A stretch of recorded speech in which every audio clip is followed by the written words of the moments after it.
Londres, une destination saisonnière depuis maintenant 4 ans au départ et à l'arrivée d'Angers-Marseille. Des rotations assurées jusqu'à 3 fois par semaine par British Airways, une valeur sûre pour l'aéroport et un vent d'espoir en termes de retombées économiques.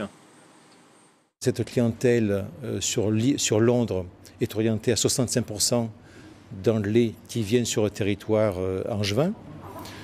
On a fait des études de retombées économiques directes. On estime à peu près à 600 000 € les retombées sur le territoire. Après Londres, Nice et Dole assurés par correspondance, Toulouse viendra s'ajouter à partir de la mi-juin aux destinations proposées.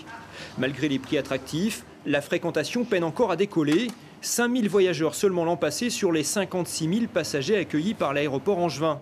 D'autant que les agences de voyage restent méfiantes avec les compagnies low cost qui se sont tour à tour désengagées par le passé. Bah oui, parce que forcément, nous, on vend si c'est pour vendre et puis que derrière, la compagnie nous dit bah non, on annule notre vol parce qu'il n'est pas rempli ou parce que ci ou parce que ça, puis qu'ils le remettent, c'est pas...